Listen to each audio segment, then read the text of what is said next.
Hello friends, स्वागत है आपका आपके अपने लीगल चैनल सोच पर प्रहार में। दोस्तों, आज की इस वीडियो में एक जजमेंट आप लोगों के साथ में शेयर करने वाला हूं।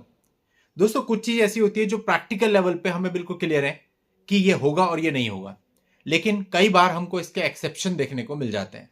ऐसा ही एक एक्सेप्शन ये रीसेंट जजमेंट है जो अभी जनवरी 2025 में ही आया है और इसमें हस्बैंड पक्ष के लिए काफी राहत दी गई है। अब देखिए, हस्बैंड की सबसे मेन हैरेसमेंट क्या होती है? जब उसको अपनी पत्नी के द्वारा किए गए केसेज में बहुत दूर तक जाना पड़ता है। लाइक, पत्नी ने कोई केस किया है दिल्ली, हस्बैंड रहता है कहीं और, चंडीगढ़ रहता है, उसे चंडीगढ़ से दिल्ली जाना पड़ता है। अब 2 केस चल रहे हैं, 3 केस चल रहे हैं, उसमें डेट्स लग रही है और कई बार हस्बैंड के ऊपर जिम्मेदारियां होती है। लाइक, उसके अपने माता पिता हैं, उनकी जिम्मेदारी है, उनकी तबीयत खराब है, वो छोड़ के ऐसे बार बार नहीं जा सकता है। कई बार होता है बच्चे हस्बैंड के साथ होते हैं, उन बच्चों की देखभाल करनी है, उनको छोड़ के नहीं जा सकता है, या उनका स्कूल डिस्टर्ब होता है, या कई बार और भी दिक्कत होती है। कई बार हस्बैंड को खुद मेडिकली प्रॉब्लम्स होती हैं और वो नहीं जा सकता है। लेकिन जनरली देखने में यह आता है कि अगर वाइफ कोई ट्रांसफर पिटीशन फाइल करती है, जैसे हस्बैंड ने डाइवोर्स केस फाइल किया, वाइफ को ट्रांसफर करवाना होता है तो एक ट्रांसफर पिटीशन फाइल करती है और फिर ऐसे में क्या होता है, केस आप कह सकते हो कि 99% ट्रांसफर हो जाता है और हस्बैंड को जाना ही पड़ता है। तो इस मामले में अगर देखा जाए तो कोर्ट लड़कियों के फेवर में रहती है, यह देखते हुए कि भाई लड़की को असुविधा ना हो आने जाने में। लेकिन दोस्तों, ऐसे मामले बहुत ही कम है जहां हस्बैंड के प्लेस पे ही केस चलता है और पत्नी ट्रांसफर पिटीशन डालती है तो उस पर सुनवाई नहीं होती है, उसको खारिज कर दिया जाता है। और दोस्तों, ये एक ऐसा मामला है जहां हस्बैंड अनफिट भी नहीं है, फिट है, उसके बावजूद भी कोर्ट ने कहा कि भाई जो मामला है वो हस्बैंड के प्लेस पर ही चलेगा। तो डेफिनेटली अगर ऐसा हो जाता है तो आपको बहुत बड़ी राहत मिलती है। तो दोस्तों, ये मामला पूरा समझना है। इसमें जो ग्राउंड्स बताए हैं कोर्ट ने, इस पर टिप्पणियां करी, प्रॉपर पॉइंट बना के बताए, वो सारे पॉइंट्स मैं आपके सामने रखूंगा। हो सकता है कोई पॉइंट आपके पॉइंट से भी मैच करता हो, जिसके आधार पे आपका केस आपके प्लेस पे चले या फिर लड़की के केस को आप अपने प्लेस पे ट्रांसफर करा सकें। तो ध्यान से आप सारी चीजों को समझना, सुनना। और दोस्तों, जिन लोगों ने अभी तक भी चैनल को सब्सक्राइब नहीं किया, उन सबसे रिक्वेस्ट है कि चैनल को सब्सक्राइब कर लें ताकि इस चैनल पर आने वाली इस प्रकार की इंफॉर्मेशन जल्दी और सबसे पहले आप तक पहुंच सकें। और इससे हम लोग का मोटिवेशन भी बना रहता है कि डेली हम समय निकाल करके आपके लिए इस प्रकार के लेक्चर लेकर आते रहें। तो दोस्तों, जानते हैं, यहां पर पत्नी ने एक ट्रांसफर पिटीशन लगाई जिसके अंदर उसने ग्राउंड बताया कि उसको इस केस के लिए आने में काफी असुविधा होती है क्योंकि उसको 130 किलोमीटर ट्रैवल करना पड़ता है। अब दोस्तों, कर्नाटका हाईकोर्ट इस मामले को देख रहा था। कर्नाटका हाईकोर्ट ने मामले की पूरी परिस्थितियां देखी। कर्नाटका हाईकोर्ट ने पाया कि जो पति है, पति काम करता है, पैसा कमाता है और उसके साथ 2 बच्चे हैं, एक की एज 7 साल है, एक की एज 9 साल है, वो स्कूल में पढ़ते हैं। अब अगर इस केस को पत्नी के प्लेस पे ट्रांसफर करा दिया जाता है तो पति को आना पड़ेगा। तो ये सारी परिस्थितियां देखते हुए कोर्ट ने इसमें कुछ टिप्पणियां करी।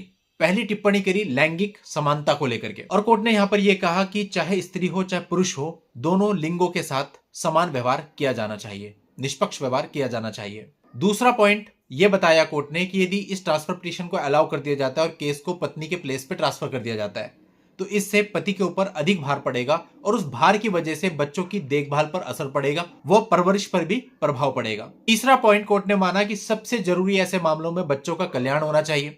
यदि इस ट्रांसफर पिटीशन को एक्सेप्ट किया जाता है तो इससे जो पिता है उसकी जिम्मेदारियों पर भी प्रभाव पड़ना संभव है। इसके अलावा चौथी टिप्पणी जो हाईकोर्ट की थी वो ये थी कि चाहे स्त्री हो चाहे पुरुष हो, घरेलू और व्यवसायिक दोनों जगहों पर दोनों के साथ समान व्यवहार होना चाहिए, निष्पक्ष व्यवहार होना चाहिए। 2 नाबालिग बच्चों की परवरिश की जिम्मेदारी निभा रहे पति की असुविधा को इग्नोर यहां पर नहीं किया जा सकता, भले ही ऐसे मामलों में महिलाओं को आने जाने में कुछ चुनौतियों का सामना करना पड़ रहा है। तो दोस्तों, ये कई सारी टिप्पणियां यहां पर ऑनरेबल हाईकोर्ट के द्वारा हुई और पूरे मामले का बारीकी से विश्लेषण करते हुए पत्नी की जो ट्रांसफर पिटीशन थी उसको खारिज कर दिया गया। इसका मतलब हुआ जो ये केस है ये पति के ही स्थान पे चलेगा। तो दोस्तों, ये हैरेसमेंट भी अगर पति की खत्म हो जाए ना, कि वो सारी जिम्मेदारियां निभा रहा है, अपने माँ बाप की जिम्मेदारियां या बच्चों की जिम्मेदारियां, और उसको एक स्थान से दूसरे स्थान पे नहीं जाना है। क्योंकि आज के समय पे क्या होता है, देखिए, जो पत्नी होती है वो अमूमन अपने प्लेस पर केस दर्ज कराती है, या कई बार तो मन में रिवेंज होता है और वो ऐसे प्लेस पे जाकर के एक रेंट एग्रीमेंट बनवा के केस दर्ज करवा देती है कि पति को वहां जाना ही पड़े, 2000 किलोमीटर दूर कहीं रेंट एग्रीमेंट बनवा के, और खुद रह रही है अपने माता पिता के यहाँ दिल्ली और केस दर्ज करवा रखा है बैंगलोर में और पति आ रहा है देहरादून से। ये स्थिति बन जाती है और उसके बावजूद भी उस तरह के केसेस चलते हैं जो कि पूरे तरीके से लॉ का मिसयूज है। तो दोस्तों, लड़की हो लड़का हो, असुविधा दोनों को होती है, परेशानी दोनों को होती है। तो यहां पर निष्पक्ष होना चाहिए, देखना चाहिए, और बच्चों का कल्याण, जैसा कि कोर्ट ने भी कहा, माना, बहुत जरूरी होता है, चाहे बच्चे किसी के भी साथ हैं। बच्चों की जो पढ़ाई लिखाई है वो प्रभावित होती है। इसके अलावा यदि पति की तबीयत खराब है, लाइक मेरे पास बहुत सारे केस आए जहाँ पति को फिट्स पड़ते हैं, या जहाँ पर जो पति है उसको आई विजन की प्रॉब्लम है, या चलने फिरने में प्रॉब्लम है, इस तरह की प्रॉब्लम्स हैं। तो ऐसे ग्राउंड्स पर भी ये केस जो है, अगर पत्नी ट्रांसफर पिटिशन डालती है और वो उसके प्लेस पे ट्रांसफर ना होकर पति की प्लेस पे चलता है, तो ये उसके लिए काफी सुविधा हो जाएगी। अदरवाइज एक आदमी जो चल नहीं सकता वो 200 किलोमीटर दूर या 500 और कई बार 1000 किलोमीटर दूर कैसे जाएगा। तो यहाँ पे स्त्री और पुरुष का भेद नहीं होना चाहिए। केवल ये देखना चाहिए कि वास्तविक परिस्थितियां क्या कहती हैं, और उनके अनुसार ये तय होना चाहिए कि केस पत्नी के स्थान पे चलेगा या फिर पति के स्थान पे। तो यहाँ पे एक बहुत ही अच्छा, बहुत ही महत्वपूर्ण जजमेंट है। अगर आपके साथ भी ऐसी परिस्थितियां हैं तो इस जजमेंट का लिंक मैं आपको इस वीडियो के नीचे डिस्क्रिप्शन में दे दूंगा, वहां जाके आप इसको डाउनलोड कर सकते हैं, पढ़ सकते हैं, और मामले की परिस्थितियां सेम होने पर अपने मामले में यूज भी कर सकते हैं। आज की इस वीडियो में इतना ही। नेक्स्ट वीडियो में नई जानकारी के साथ मैं आपसे फिर मिलता हूं। तब तक के लिए goodbye and thank you for watching.